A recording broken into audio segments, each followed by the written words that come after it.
Steve Letsike, who is one of South Africa's most distinguished LGBTQ plus and HIV rights activists, has become a member of parliament. Letsike joins us now for more on this. Steve, a pleasure to have you on the program this afternoon. Firstly, congratulations on your recent swearing in as an MP. How does it feel to reach this milestone, especially during International Pride Month? Oh, thank you so much, Pastor. Good afternoon to the viewers of the Newzroom. Look, it's such a great honor. It's such an exciting time for our country, but it's also such an exciting time internationally during this Pride Month that, one is trusted with this honor and privilege to go represent people of South Africa in Parliament. So, Steve, you've had a remarkable career as an advocate for HIV, LGBTQ plus and human rights. How do you plan to bring your advocacy experience into your new role as a Member of Parliament? Look, I think we have a responsibility, as South Africans to play actively as citizens, but we use our expertise, we use our knowledge, our trainings in terms of benefiting developmental agenda. But most importantly, it's really to highlight some of the urgent and pressing issues that affect our society. We are a booming, resilient country that has always been faced with many challenges, but we also overcome. And I think the role that we have to play, as mandated by South Africans, by the electorate, it's really to advance some of those priorities, but also to look at the role and mandate of Parliament, which is really an oversight and lawmaking and really looking at accountability for the executive. And I think, all parliamentarians must actually give South Africans hope in terms of their mandate, and we must not actually take this for granted.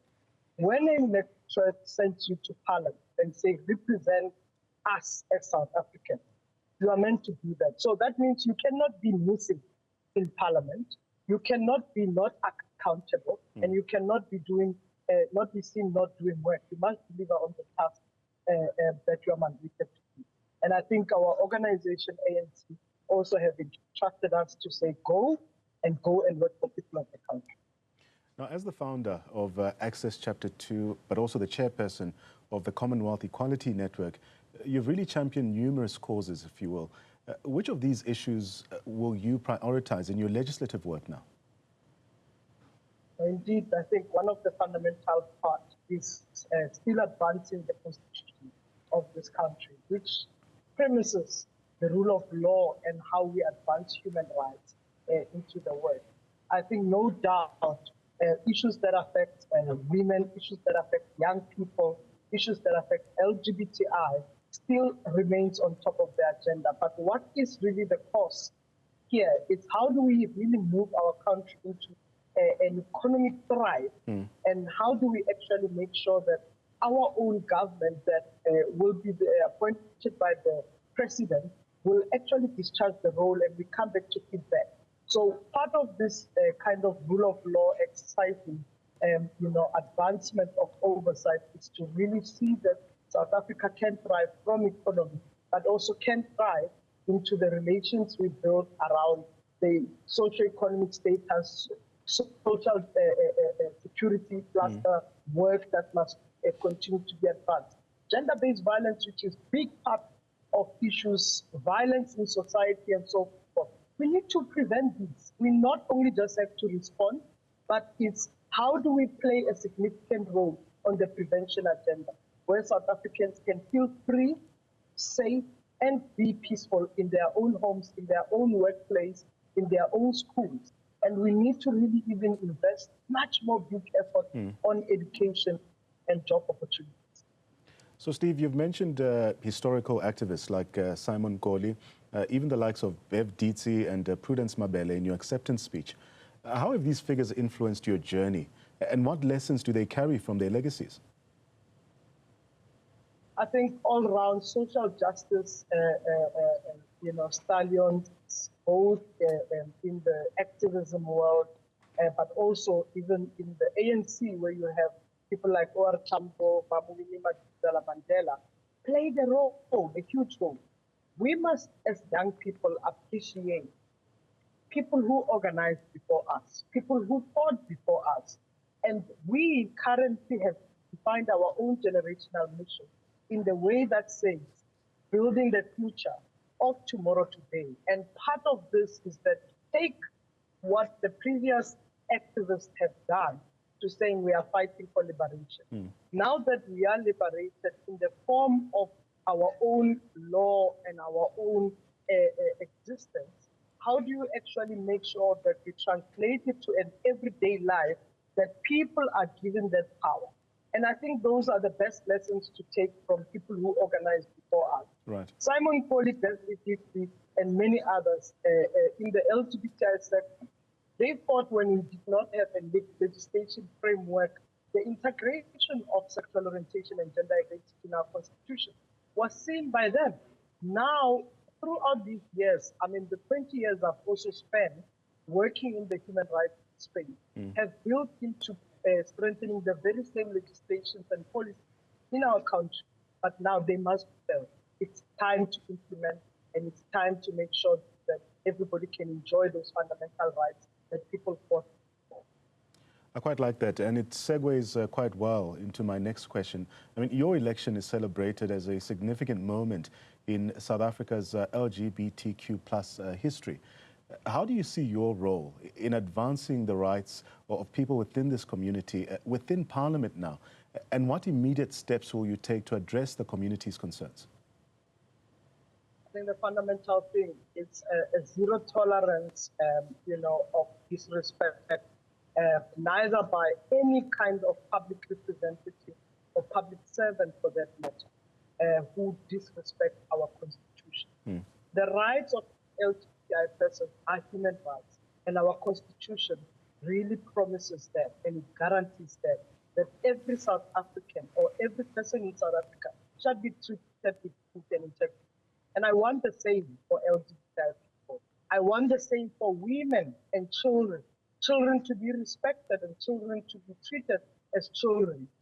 I want the same for men and young people, that all South Africans must do that. And I think one thing that we do, nobody should be getting special rights, but actually exercise the fundamental human rights. And I think when you say vulnerable population, such as LGBTI, such as persons with disabilities, such as persons affected by TB or HIV for that matter, you then say what are the additional steps we must do to reduce stigma and discrimination.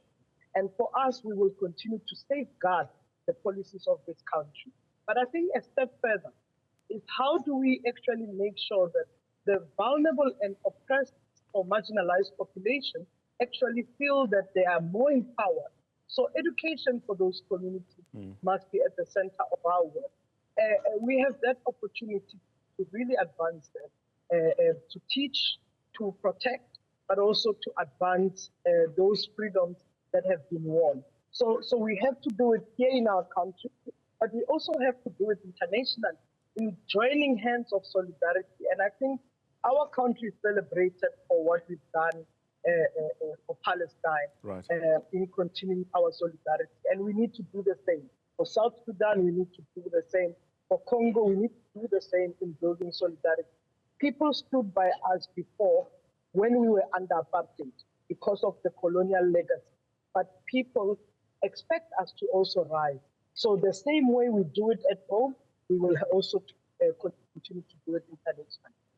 Now, Steve, I would imagine that balancing your role as an MP with your ongoing commitments to various advocacy groups will be quite challenging. How do you then plan to manage these responsibilities while ensuring effective representation for your constituents?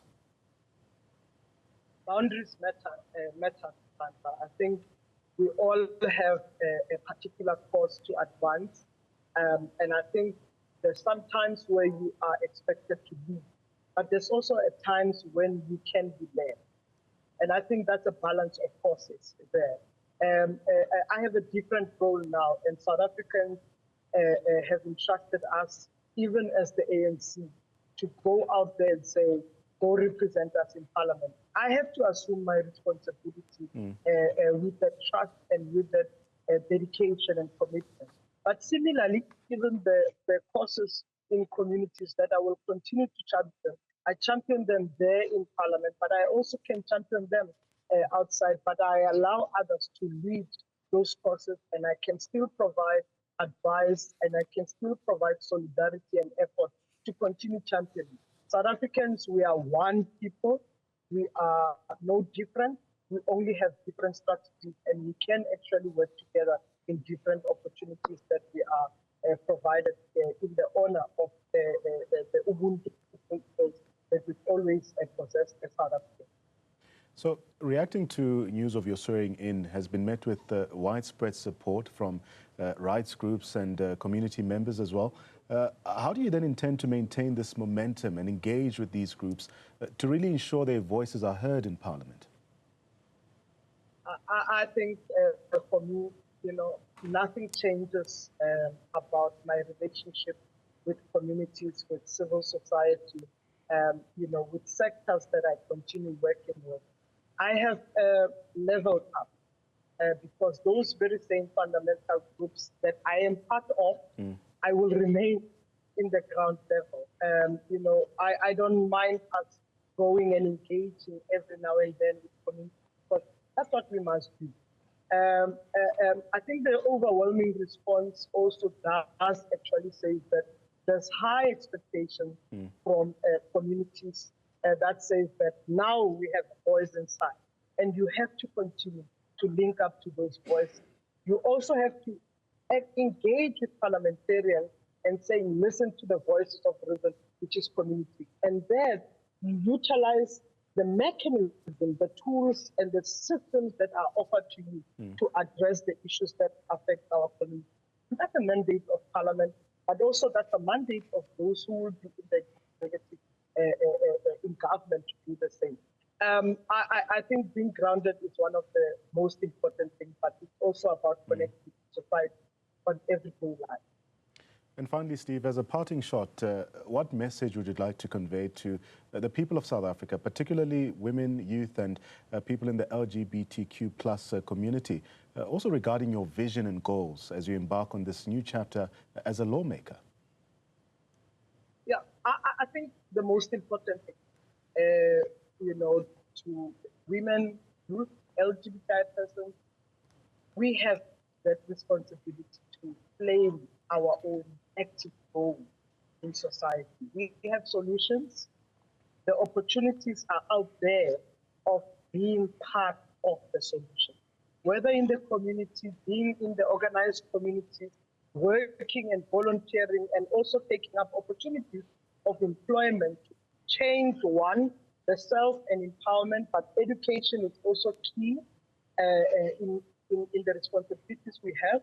But the most important thing really is to say that developmental agenda and sustainability of our country depends on all of us, including men for that matter.